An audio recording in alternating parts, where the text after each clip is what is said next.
इस बीच एक बड़ी खबर उदयपुर से मिल रही। मेवाड़ के पूर्व राज परिवार में हुए विवाद का मामला 4 दिन बाद खुले ऐतिहासिक सिटी पैलेस के गेट। शाम को ठीक 6:15 पर खुले सिटी पैलेस के गेट।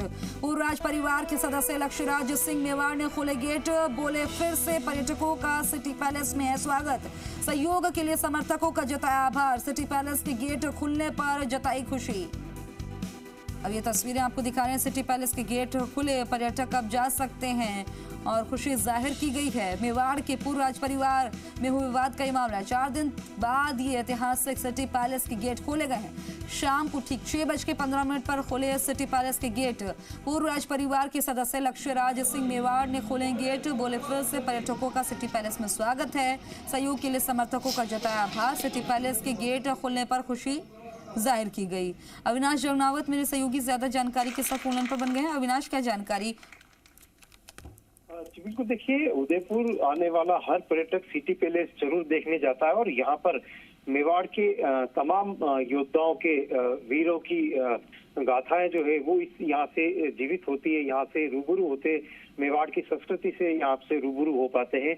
लेकिन पूर्व राज परिवार में जो धुनी दर्शन को लेकर शुरू हुआ विवाद शुरू होने के कारण सिटी पैलेस के सभी गेट जो है वो बंद कर दिए गए थे। 4 दिन तक जो भी पर्यटक यहाँ पर आए वो सिटी पैलेस नहीं घूम पाए थे।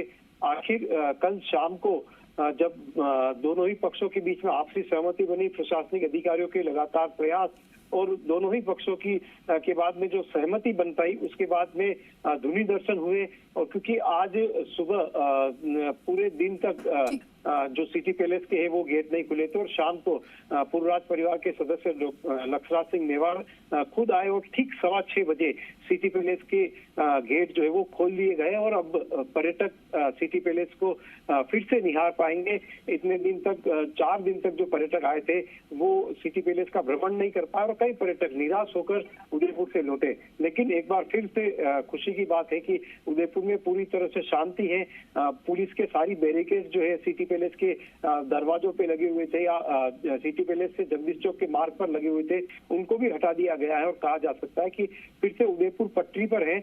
और लक्ष्यराज सिंह मेवाड़ ने गेट खोलने के बाद कहा है कि पर्यटकों का राजमहल में फिर से स्वागत है और राजमहल जो है उनके स्वागत के लिए आतुर है और तमाम समर्थकों का इस पूरे विवाद में साथ देने के लिए आभार भी जताया। ठीक है अविनाश, जानकारी आपने दी हमारे साथ। आप बने भी रहिए, एक बात सुनवाते हैं लक्ष्यराज सिंह ने क्या कुछ कहा। जो आप लोगों ने सहयोग दिया, जो बातें थी, जो पैगाम थे, जो जन तक और सरकार तक और प्रशासन तक आपने पहुंचाया और इस माहौल को कायम करने के लिए जो है वो मदद करी, हमारी ओर से सभी को जो है वो बहुत बहुत आभार और बहुत बहुत धन्यवाद। अविनाश मेरे सहयोगी बने हुए हैं, लगातार जानकारी साझा करें। अविनाश, यानी कि मान के चलिए अब जिस तरह से नाराजगी खत्म हुई है, सिटी पैलेस के गेट भी खुल गए हैं, पर्यटकों में भी खुशी है। पर्यटकों की तरफ से क्या प्रतिक्रिया सामने आई, समर्थकों की तरफ से क्या आई और मान के चलें कि अब नाराजगी दूर हो गई है? देखिए, जो संपत्ति विवाद पूर्व राज परिवार में वर्षों से चल रहा था, लेकिन ये जो विवाद हुआ था ये विश्वराज सिंह मेवाड़ के राज तिलक की रस्म के बाद में धुनी दर्शन को लेकर शुरू हुआ था। दोनों ही पक्षों की अपनी अपनी दलीलें थी। एक पक्ष कह रहा था कि धुनी दर्शन करना हमारा अधिकार है, हम करेंगे। वहीं लक्ष्यराज सिंह मेवाड़ ने कहा कि मारना मेवाड़ चैरिटेबल फाउंडेशन की तरफ से सिटी पैलेस का संचालन होता है, ऐसे में या तो कानूनी प्रोसेस से या फिर पत्र लिख के और उसके इंफॉर्मेशन दे के आए। इसी चीज को लेकर विवाद हुआ था और प्रशासन ने आपसी समझाइश करके आखिर, और मुख्यमंत्री भजनलाल शर्मा ने भी इस विवाद को निपटाने में अहम जो है वो भूमिका निभाई थी और आखिर कल धुनी दर्शन के बाद विवाद निपटा और अब सिटी पैलेस के दरवाजे भी खुल चुके हैं। ठीक है, जानकारी साझा करने के लिए शुक्रिया आपका।